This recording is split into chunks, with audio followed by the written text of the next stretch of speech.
अस्सलामुअलैकुम वरहमतुल्लाहि वबरकातुहू। तो चलिए शुरू करते हैं अपना होम गर्ल बनने का सफर। अल्लाह की रहमत।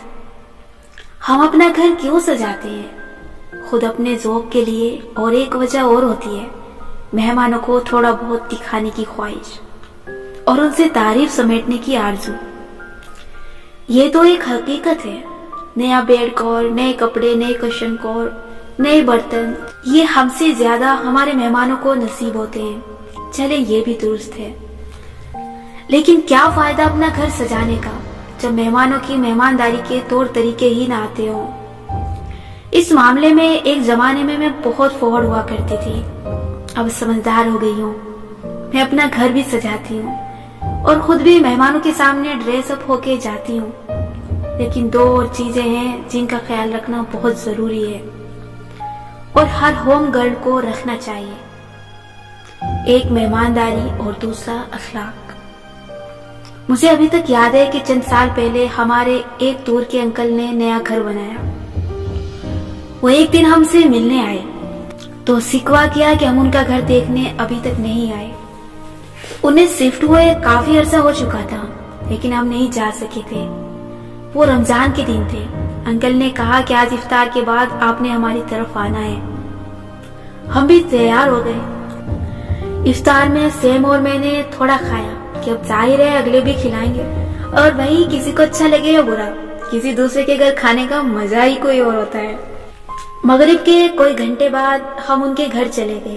अंकल ने खुशी खुशी सारा घर दिखाया। एक एक चीज जो वो बाहर से लाए थे या जो पेंटिंग सजाई थी सब दिखाई। हमने भी खुशी खुशी देखी और फिर हम लाउंज में बैठ गए। अब इफ्तार को कोई 2 घंटे गुजर चुके थे। मर्द दरमियान में नमाज भी पढ़ाए थे और फिर सब बातें करने लगे, लेकिन बातों से पेट नहीं भरता और वक्त भी खाने का था। सैम और मैं एक दूसरे को देखने लगे। ऐसा नहीं है कि हम कोई नदीदे हैं, अच्छा थोड़े बहुत हैं तो क्या हुआ, लेकिन उस दिन वाकई भूख लगी थी। इफ्तार में वैसे भी सिर्फ शरबतों से ही पेट भरा जाता है। अब हम खाने का इंतजार करने लगे और अंकल अपने घर की तारीफों से आगे ही न जाए। काफी देर बाद चाय आई। गर्ज अंकल ने हमें कुछ नहीं खिलाया और हमने अपनी तारीफों से उनका पेट फिर भी भर दिया। जब हम वापस आए तो सादी भाई ने तो कोई तबसरा नहीं किया। वो वैसे भी हर हाल में खुश रहता है। अम्मी ने अलबत्ता कहा कि मशहूर कहावत है, घर से जो शेर होके जाता है वही बाहर शेर रहता है, और कमरे में चले गए। सैम और मैंने अलबत्ता इफ्तार की बची हुई चाट और दही भले खाते हुए अगले कई मिनट अंकल के पूरे खानदान को अपने सवाब पहुंचाए। कहने का मकसद ये था कि इंसान का दिल हातिम ताई जैसा होना चाहिए। मेहमानों को कुछ खिलाए पिलाए बगैर नहीं जाने देना चाहिए, और खिलाना वक्त के हिसाब से चाहिए। कुछ मेहमान बहुत कम सुबह में आते हैं, जैसे कोई मोहल्ले वाली आंटी आ गई। 10-11 बजे का टाइम है, उनको चाय और साथ में एक चीज देना बहुत होता है। ये वो लोग होते हैं जिनका रोज का आना जाना होता है। कुछ मेहमान 12-1 बजे तक आते हैं, उनको खाना खिलाना जरूरी होता है, सिवाय इसके कि वो बहुत इशरार करें कि वो नहीं खाते। अमूमन मेरे और सैम जैसे हो तो खाने को इनकार ही नहीं करते, लेकिन खैर कुछ मेहमान 4 बजे के बाद आते हैं। उनको शाम की चाय पिलाना जरूरी होता है, और कभी भी चाय खाली खोली पेश नहीं की जाती। बिस्किट, मिठाई, कोई तली हुई चीज जरूर दी जाती है। और जो मेहमान शाम 7:30-8 के बाद आए उनको खाना खिलाना फर्ज है। जो रात 10 के बाद आए उनको चाय के साथ कुछ हल्का फुल्का। आपने सिर्फ वक्त का ख्याल रखना है और अपने और इनके ताल्लुक की फ्रैंकनेस का भी। खाना खिलाने के उसूल तो अक्सर लोग जानते होते हैं, लेकिन मेहमानों की चाय मेरे नजदीक ज्यादा खतरनाक चीज है। वो ऐसे कि अगर आपने चाय के साथ पेश करने वाली अशिया ताम की तरतीब का ख्याल नहीं रखा तो आपके नंबर कट जाएंगे। चाय के साथ 2 या 3 नमकीन और 1 या 2 मीठी अशिया रखी जाती है। कुछ लोग इनमें गड़बड़ियां करते हैं कि वो इन सबको साथ ले आते हैं। ऐसे नहीं करना चाहिए। मेहमानों के आने के 10 मिनट के अंदर आप उनको कुछ ठंडा पिलाएंगे। अगर मौसम गर्म या दरमियान आए, कोल्ड ड्रिंक या जूस वगैरह। सर्दी के मौसम में आप इस स्टेप को स्किप कर दें। फिर आप उनके लिए ट्रे में टिश्यू, चम्मच, कांटे और सर्विंग प्लेट सजा के लाएंगे अगर आप ट्रॉली इस्तेमाल नहीं कर रही हैं तो, और इनको मेज पे सजाएंगे। अगर आप पानी भी साथ रखना चाहती हैं तो उसे जग में लाएं, बोतल में नहीं। और अगर कोल्ड ड्रिंक की बोतल लानी जरूरी है तो उसे ट्रे में लिटा के लाते हैं, खड़ा करके नहीं। अमूमन हर मेहमान के लिए अम्मी के जहेज की ट्रॉली नहीं निकाली जाती। लाउंज या बरामदे में बैठे मेहमानों को बार बार किचन से ट्रे में चीजें लाके पेश की जाती हैं। पहले चक्कर में बर्तन, टिश्यू, नैपकिन, और अगर कोई तली हुई चीज है तो उसकी हमराई के लिए सॉस, चटनी वगैरह लाई जाती है। अगले चक्कर पे आप नमकीन चीजें लाके रखेंगे। फोहड़पन की एक और निशानी मुख्तलिफ किस्म के बर्तनों में खाना लाना है। सारे चम्मचों और कांटों का डिजाइन एक जैसा होना चाहिए, मतलब सारे चम्मच एक से हो, सारे कांटे एक से हो, साइज भी एक हो। इसीलिए मेहमानों के इस्तेमाल की कटोरी अलग रखनी चाहिए ताकि सैम जैसे भाई और हनीन जैसी मुलाजमाएं चम्मच, कांटे गुम ना कर दें। सर्विंग प्लेटर्स और प्लेट्स के बारे में कुछ लड़कियां यूं लापरवाही बरतती हैं कि अगर कबाब और समोसे चीनी के गोल बड़ी प्लेट्स में लाई हैं तो साथ सर्विंग प्लेट्स जो कि क्वार्टर प्लेट्स होती हैं वो चौकोर वाली रख देंगे। यहाँ बहुत ध्यान से बर्तनों का चुनाव किया जाता है। अगर कबाब वगैरह शीशे की प्लेट्स में है तो छोटी खाने की प्लेट्स भी शीशे की होनी चाहिए। अगर चीनी की प्लेट्स इस्तेमाल कर रही हैं तो सब चीनी की करें और एक तरह की करें, गोल के साथ गोल, चौकोर के साथ चौकोर। अगर मुस्ततिल सर्विंग डिशेज हैं तो चौकोर सर्विंग प्लेट्स इनके साथ जाएंगी, लेकिन गोल के साथ चौकोर नहीं मिक्स करना। एक और गलती जो कुछ लोग करते हैं वो सब कुछ इकट्ठा ला रखते हैं। पहले नमकीन आना चाहिए और जब मेहमान उसे तकरीबन खा चुके हों तो उनकी प्लेट खाली होने से पहले आप चाय की ट्रे लाएंगे। और याद रखें, मीठा या बिस्किट चाय के साथ आएंगे, सब कुछ इकट्ठा कभी नहीं लाना। यानी मीठे आइटम नमकीन के साथ हरगिज नहीं लाने और चाय सबसे पहले तो बिल्कुल नहीं लानी। चाय आखिरी आइटम होता है, इसके बाद खुदा हाफिज होता है और खुदा हाफिज के बाद मुस्कुरा के मेहमान को दरवाजे पे छोड़ना होता है। और जब यकीन हो कि वो चले गए हैं तो भाग के वापस मेज तक आके बची हुई चीजों से इंसाफ होता है। जब हम छोटे थे तो कोई मेहमान आता तो हमारी हिम्मत नहीं होती थी कि उनके सामने कुछ खाएं। अम्मी की एक गोरी काफी होती थी और किसी के घर जाओ तब भी खाना मना होता था। चलो वहां फिर भी थोड़ा बहुत खा लेते थे, लेकिन जब बड़े हुए तो मालूम हुआ कि बड़ों और बच्चों के मेहमानों के सामने खाने के मैनर्स फर्क होते हैं। बच्चों की तरबियत करनी पड़ती है, लेकिन अगर आप बड़े हैं तो आपको अपने मेहमान के साथ जरूर खाना चाहिए ताकि वो तकल्लुफ ना करें। अगर मेजबान न खाए तो मेहमान आराम से नहीं खा सकता। खैर, मेरे और सैम जैसा मेहमान तो हर हालत में खा सकता है, लेकिन मैं शरीफ लोगों की बात कर रही हूँ। मेहमान जब खा चुके तो बर्तन हटा देने चाहिए, लेकिन अगर देखें कि कोई चीज उनको पसंद आ रही थी, या जैसे ड्राई फ्रूट या कोई ऐसी चीज जो प्लेट के बगैर भी खाई जा सकती है, वो सामने रखी रहने दें। मेरी अम्मी के जनरेशन के लोग खिला पिला के बहुत खुश होते हैं और हम खा के, इसलिए अच्छा है अगर कोई मेहमान शौक से कुछ खाए, उस पर खुश हुआ करे, मेहमान के निवाले ना गिना करे। लंच या डिनर के अलावा पे मैं एक लंबी तकरीर कर सकती हूँ, छुरी ऐसे पकड़े, कांटा ऐसे पकड़े, लेकिन इसके लिए YouTube की वीडियोस काफी हैं। आप सबको इन वीडियोस की मदद से छुरी कांटे से खाने का फन आना चाहिए। चावल बड़े चम्मच और मीठा छोटे चम्मच से खाया जाता है। सबसे छोटा चम्मच चाय में चीनी मिक्स करने के लिए होता है। ये सब बातें आपको इंटरनेट पे बआसानी मालूम हो सकती हैं। मैं उन बातों पे फोकस करना चाहती हूँ जिन पे हम फोकस नहीं करते। जैसे जो लोग हाथ से खाना पसंद करते हैं वो इस बात को भूल जाते हैं कि सुन्नत 3 उंगलियों से खाने में है, अंगूठा और 2 उंगलियां। ये 5 उंगलियों से खाना शैतान का तरीका होता है। डिनर का भी वही उसूल होता है कि पहले नमकीन और फिर मीठा, आखिर में कहवा या चाय। ये सबको मालूम ही होता है, बस एहतियात यहाँ करनी है कि हर चीज मेहमानों के हाथों की पहुंच में हो। उन्हें बार बार सर्व करना चाहिए, इस बात का ध्यान रखना चाहिए कि वो ठीक से ले रहे हैं या नहीं।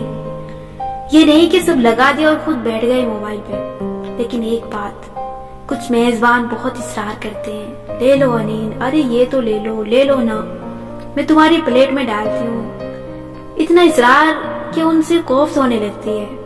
आपने सिर्फ 2 दफा इसरार करना होता है। जरूरी नहीं है कि हर कोई सेम जैसा हो जो हर वक्त खाली पेट हो। बाज़ दफा मेहमान का पहले से पेट भरा होता है, या उसे आपकी पेश की हुई चीज पसंद नहीं है, या उसका दिल नहीं चाह रहा, या वो डाइट पे है। ऐसे में इतना इसरार करना कि अगला बेजार हो जाए गलत है। मैं इस बात के भी खिलाफ हूँ कि अगर मेहमान इसरार के बावजूद नहीं ले रहा तो उसकी प्लेट में जबरदस्ती डाल दो कि भाई खाओ खाओ और खाओ। ये भी बुरे मैनर्स में आता है। हर चीज एतदाल में अच्छी लगती है, बस एतदाल में सुरवे करें, एतदाल से इसरार करें। एक और गलती जो कुछ लड़कियां करती हैं वो ये है कि पानी या ड्रिंक का गिलास हाथ में उठा के पेश करती है। ज्यादा गिलास हो तो ट्रे में और एक हो तो छोटी प्लेट में रख के पेश करें। और अगर आप भरा हुआ गिलास उठा के ट्रे में रख रही हैं तो याद रखें, कभी भी गिलास के दहाने को उंगलियों से यूं नहीं पकड़ते कि जिस जगह पीने वाले ने मुंह लगाना है वहां आपके हाथ लगे। गिलास को नीचे से पकड़ते हैं, ऊपर से कोई गिलास पकड़े तो अजीब मकरू सा अमल लगता है। स्टीम वाले गिलास, जिसे वाइन ग्लास भी कहा जाता है, अस्तगफिरुल्लाह, स्टीम वाले गिलास को उसकी स्टीम से पकड़ा जाता है। चाय के कप को पकड़ते वक्त हैंडल को 3 उंगलियों से पकड़ते हैं और बाकी उंगलियों को अंदर मोड़े रखते हैं, आसमान की तरफ बुलंद नहीं करते। मग के हैंडल को 4 उंगलियों से थाम लेने में मुजाहिका नहीं। कांटे और चम्मच का इस्तेमाल वीडियो से बेहतर समझा जा सकता है। अब मेजबानी के दूसरे अहम हिस्से की तरफ आ जाएं। आपका घर भी प्यारा है, खुद भी अच्छी लग रही है। मेहमानों को कबाब, नमक्कू और समोसे भी खिला के सही से चाय पेश कर दी। लेकिन ये सारी चीजें सफर हो जाती हैं अगर आपका अखलाक अच्छा नहीं है। अखलाक क्या होता है? अखलाक आपकी बातें और आपके चेहरे के तासुर होते हैं। ये माथे से शुरू होके ठोड़ी पे खत्म हो जाता है। इस हिस्से को मेहमानों के सामने दुरुस्त रखना एक फन है और वही लोग महफिलों में पसंद किए जाते हैं जिन्हें महफिलों के आदाब आते हों। महफिल के आदाब में से एक नए आने वालों के लिए जगह बनाना है। खुद उठ के या साइड पे होके नवारिद के लिए कुशादगी पैदा करना है। अल्लाह ताला ने हमें कुरान में दूसरों के लिए महफिलों में कुशादगी पैदा करने को कहा है। इससे हमारी अपनी जिंदगियों में कुशादगी पैदा होगी। मेहमानों के आने पे घबराना और बुरा मनाना बद अखलाकी की अलामत है। भले मेहमान ना देख पाए लेकिन अल्लाह ताला देख रहा है, इसलिए उनके आने से पहले और जाने के बाद भी चेहरे के जावियों को दुरुस्त रखना होता है। फिर है आपकी गुफ्तगू। आप जब भी महफिल में हो आपने कॉमन इंटरेस्ट पे बात करनी है। वो क्या है जो वहां सब में मुश्तरका है। किसी रिश्तेदार की कोई बात, गिबत नहीं, किसी शादी या खुशी गम का तज़किरा हो गया, सियासत, प्रोफेशनल बात, टीवी ड्रामे या क्रिकेट, जिस मौजू में सबको दिलचस्पी हो सिर्फ उस पे बात करें। अपने फलसफे ना झाड़ें। अगर नया नया दीन सीखा है तो फतवे भी ना लगाएं। आप नून लीग हैं लेकिन सामने वाला पीटीआई है तो खैर है यार, इसका रंगों और कपड़ों में भी आपसे मुख्तलिफ टेस्ट ही होगा। ख्वामखा सियासत का जिक्र ना करें। बाज नौजवानों को बहस का बहुत शौक होता है, मगर घर आए मेहमान के साथ बहस नहीं करनी चाहिए। मैच्योरिटी इस चीज का नाम है कि बात पसंद नहीं आई तब भी वो मेहमान है, उसकी दिल आजारी नहीं करनी। क्या फायदा सारी मेहमानदारी का अगर आप उसको अखलाक नहीं दिखा सके। आप मौजू बदल दें, मुस्कुरा के कोई दूसरी बात शुरू कर दें और बस। आपके पास 100 पॉइंट्स होंगे अपनी बात के हक में, लेकिन किसी का दिल बचा ले। ख्वामखा की बहसों से कुछ नहीं होता। इस बात का एहसास भी करना चाहिए कि हम कमरे में बोलने वाले वाहिद बंदे ना हो। जब दूसरे खामोशी से सिर हिला हिला के आपको सुन रहे हो तो इसके 2 मतलब होते हैं। या तो आप मुल्क के वजीर आजम हैं या आप सबको बोर कर रहे हैं। महफिल में बात करने का एक बहुत अच्छा तरीका है किसी का नाम लेकर बात करना। जब अपना नुक्ता नजर दे रहे हो तो सामने वाले को नाम से मुखातिब करें। या साथ भाई, आपा, आंटी जो भी साबी का लाहक लगाते हैं वो कह के मुखातिब करें। लोगों को अपने नाम से डायरेक्ट मुखातिब किया जाना हमेशा अच्छा लगता है। ये रसूलुल्लाह सल्लल्लाहु अलैहि वसल्लम का सुन्नत तरीका था। आप सल्लल्लाहु अलैहि वसल्लम लोगों को नाम लेकर मुखातिब किया करते थे। मुझे आज भी याद है कि कब किस महफिल में किसी अंकल आंटी ने बात के दौरान मेरा नाम लेकर मुझे मुखातिब किया। ये हमेशा अच्छा लगता है, सबको लगता है। मेहमान नवाजी या किसी भी जगह लेन और देन का एक अहम उसूल याद रखिए। चाहे दुकानदार हो या मेहमान या कोई और, आपने जब भी कुछ लेना है या देना है तो दायां हाथ इस्तेमाल करना है। बचपन में अगर मैं बाएं हाथ से कुछ पकड़ाती तो अम्मी हाथ पे जोर से थप्पड़ मारती थी। बाएं हाथ पे इतने थप्पड़ खा खा के अब मेरी और सेम की मजाल नहीं है कि लेन देन में बायां हाथ इस्तेमाल करें। ये रसूलुल्लाह सल्लल्लाहु अलैहि वसल्लम का हुक्म है कि दाएं हाथ से लो, दाएं से दो। अब सवाल ये पैदा होता है कि कुछ लोग लेफ्टी होते हैं, वो क्या करें? अगर हम राइटी होके बाएं से चीजें पकड़ा सकते हैं तो लेफ्टी भी दाएं से चीजें पकड़ा सकते हैं।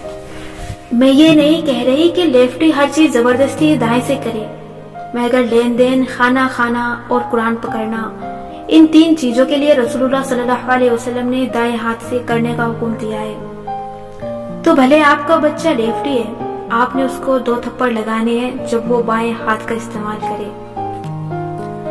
मुझे वो माएं सख्त बुरी लगती हैं जिनके बच्चे उनके सामने बाएं हाथ से खा रहे होते हैं और वो कुछ नहीं करती, सेम भी लेफ्टी है और अम्मी ने उसे टोक टोक के यानी थप्पड़ लगा लगा के दाएं हाथ से खाना सिखा दिया है। अगर सेम सीख सकता है तो कोई भी सीख सकता है। बाकी काम करें बाएं हाथ से, लेकिन कुछ बुनियादी काम दाएं हाथ से ही करने और करवाने की आदत डालें। मुझे अब दाएं से लेन देन की इतनी आदत है कि अगर दुकानदार पैसे पकड़ने के लिए बायां हाथ बढ़ाए तो मैं कहती हूँ कि दायां हाथ आगे करें, वरना मैं पैसे नहीं दे रही।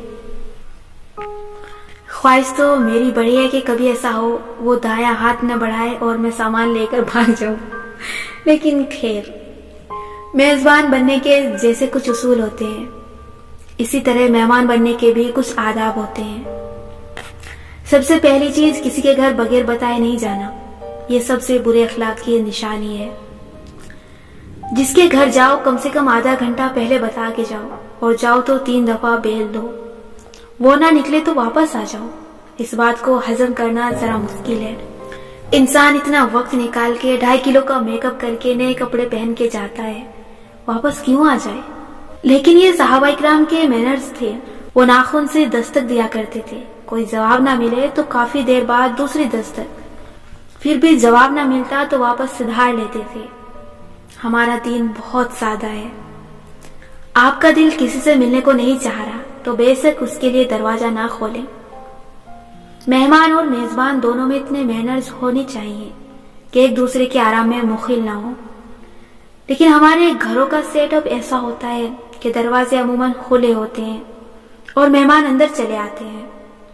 भले किसी से कितनी ही फ्रैंकनेस हो, दस्तक या बेल के बगैर किसी के घर में दाखिल होना बहुत बुरी बात है। जब आपके सामने खाना मेहमान ने लगा दिया तो आपने अपने सामने से शुरू करना है। सामने दाल का डोंगा है और सीख कबाब परे रखे हैं तो पहले दाल डालनी है। और सबसे ज्यादा मैनर्स वाले मेहमान वो होते हैं जो हर वो शे चखते हैं जो उनके सामने होती है और खुद उठ के दूसरी चीज नहीं उठाते। एक दफा अम्मी, मैं और सेम किसी जगह गए। मेजबान आंटी ने खाना सर्वे कर दिया, लेकिन वो बातों में इतनी मगन थी कि दूर रखे कबाब उठा के हमारे सामने नहीं किए। वो कबाब अंकल के सामने रखे थे और वो बातें करते उन्हें खाते जाते थे। मैं और सेम बार बार कबाबों को देखते, लेकिन हिम्मत नहीं थी कि कबाब मांगते। सामने जो रखा था वही उठा के खाया। बतौर मेजबान आपको मेहमान के आगे हर चीज पेश करनी है। बतौर मेहमान जो पेश किया जाए वही लेना है। और अगर कबाब अंकल के सामने है तो उन्हें बस दूर से देखें। खैर, वो कबाब उन अंकल को हजम फिर भी नहीं हुए होंगे। जरूर रात में पेट खराब हुआ होगा, मेरी और सेम की आग लगी होगी उन्हें। चावल या मैक्रोनी टाइप कोई चीज प्लेट में निकालते वक्त 5 लोग हर तरफ से चम्मच मारते हैं और उलट पुलट के बेहतरीन बोटी चुनते हैं। Again bad manners. ये सुन्नत है कि अपने सामने से निकालना है। पूरी डिश को खराब नहीं करना। हम में और जानवरों में कोई तो फर्क होना चाहिए। इसके अलावा ये बात भी बहुत अहम है कि किसी के घर खाली हाथ नहीं जाते, चाहे जो भी हो, जितना भी अच्छा ताल्लुक हो, कुछ लेकर जाते हैं। हाँ, बहुत करीबी जिनके घर रोज का आना जाना हो, इनके घर हर दफा आप कुछ नहीं लेकर जा सकते, लेकिन फिर भी एक दो दफा के बाद तीसरी दफा कुछ लेकर जाना चाहिए। खाना खाने के आदाब में ये चीज भी आती है कि आपके चम्मच कांटे की प्लेट से टकराने की आवाज नहीं आनी चाहिए। इस आवाज को कंट्रोल करना बहुत मुश्किल है, लेकिन इसको सीखना चाहिए।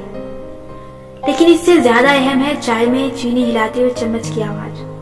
आदाब कहते हैं कि चम्मच हिलाते वक्त हल्की सी टन भी नहीं होनी चाहिए, और चीनी बिना किसी आवाज के भी घोली जा सकती है। आजमा के देख लें। जो लोग हाथ से खाते हैं, चाहे सालन रोटी हो चाहे चावल, वो सुन्नत को सिर्फ तब पूरा कर सकते हैं जब 2 उंगलियों और अंगूठे से खाएं।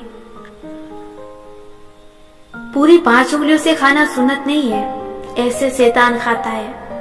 आपने 3 उंगलियों से खाना है। जितना एक निवाले में आए उतना बहुत है। यही मैनर्स हैं। चाय या मशरूब पीते वक्त कुछ लोग सड़प सड़प की आवाज निकालते हैं, इनसे भी परहेज करना चाहिए।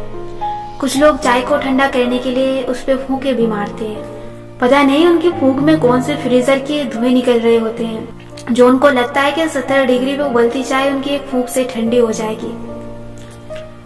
खाने पीने की चीज पे फूंके मारना हदीस में मना और मकरूह है। देख के ही कराहत आती है। पानी या खाने पे दम करने के लिए फूंक मारने का तरीका मुख्तलिफ होता है। वो अलामती फूंक होती है। अपने मुंह की जरासीमों को खाने की चीजों पे मुंतकिल नहीं करना होता। इसके अलावा अच्छा मेजबान और अच्छा मेहमान बनने के लिए जो आखिरी चीज बहुत जरूरी है, वो है मुस्कुराना। मुस्कुराहट सारे ऐब छिपा लेती है। मेहमान बिना बताए भी आ गए हैं, आप तैयार नहीं थी, आपके पास कुछ भी तैयार नहीं खाने को, तो भी घबराना नहीं है। बार बार हाय मैं बुरी लग रही हूँ, हाय ये हो गया, हाय वो हो गया, हाय आपने बताया नहीं करना चाहिए ऐसा। मेहमान को ये एहसास नहीं दिलाना कि आपने आके हमें तकलीफ दी है। दिल बढ़ा रखे, उनको मुस्कुरा के वेलकम करें। रूटीन में जो लोग अपनी और घर की सफाई का ख्याल रखते हैं, उनका होलिया मेहमानों की आमद पे भी ठीक होता है। लेकिन अगर नहीं भी था, कोई वजह थी, काम बहुत थे, या आप खुद बाहर से अभी घर आई थी, तो कोई बात नहीं, मुस्कुरा के सिर्फ उनके बैठने की जगह दुरुस्त कर दें। फिर कुछ देर बैठें, बातें करें, फिर अंदर जाएं। दुपट्टा या कुछ जल्दी से तब्दील करना है तो करें। लिपस्टिक लगा लें, कान में कुछ पहन लें, बाल बना लें और 2-3 मिनट में वापस आके बैठ जाएं। मगर आपने अपनी कूल नहीं लूज करनी। अम्मी ये ट्रिम बहुत इस्तेमाल करती हैं। आपके उठने बैठने के अंदाज में ग्रेस होनी चाहिए। मुस्कुरा के उठें, मुस्कुरा के वापस आके बैठें। घर में जो कुछ है मुस्कुरा के पेश करें। ना गिल्टी होना है, ना जताना है। आपकी मुस्कुराहट आपकी सारी कमियां कोताहियां छिपा लेगी। मेहमान आपके रवैये से खुश हो जाए तो भले आप अच्छी नहीं लग रही थी, या घर बहुत अच्छा नहीं लग रहा था, या आप खाने में बहुत कुछ नहीं पेश कर सकी, तब भी all is well that ends well, वरना सब हकारत। जल्दी जल्दी में आप 10 चीजों का ढेर भी लगा दें, तभी आपकी अफरा तफरी और घबराहट मेहमान को गिल्ट में मुब्तला कर देगी। एक मेहमान बिना बताए आते हैं, एक वो है जो बता के भी बहुत देर से पहुंचते हैं। मेरी एक आंटी है, वो वक्त की बहुत पाबंद है, इतनी के खौफ सोने लगती है। हम उनको बताएं कि आधे घंटे बाद आ रहे हैं और 45 मिनट बाद पहुंचे, तो वो पहले 20 मिनट बार बार ये कहने में गुजार देती हैं कि आपने तो कहा था कि 5 बजे पहुंच जाएंगे, 5:15 क्यों हो गए? मेरी तो मेड भी घर चली गई, ये हो गया वो हो गया, ये भी बदअखलाकी है। और हाँ, खाने का एक और अदब ये है कि चबाने की चुप चुप न सुनाई दे और मुंह बंद करके खाया जाए। मुंह बंद करके खाने की आदत बहुत से लोगों को नहीं होती और दूसरों के लिए बहुत तकलीफ का बास बनता है। कर्ज अखलाक और मेहमानदारी ये सब हम इसलिए निभाते हैं ताकि हमारी जात से किसी दूसरे को तकलीफ ना हो और ताकि वो बदले में हमें तकलीफ ना दें, मगर लोग हमें तकलीफ देंगे। हमारे अच्छे अखलाक का बदला अच्छे अखलाक से हमेशा नहीं देंगे। ऐसे में एक उसूल याद रखना, अगर इस दुनिया में हर चीज परफेक्ट होती तो फिर अल्लाह ताला के वो सब्र और उसके अजर के वादों का क्या। बस ये बात याद रखें, आपकी खौफ बहुत हद तक कम हो जाएगी। यहीं तक था हमारा होम गर्ल बनने का सफर। आपने क्या सीखा कमेंट बॉक्स में जरूर बताएं। अपना ख्याल रखिएगा। अल्लाह हाफिज।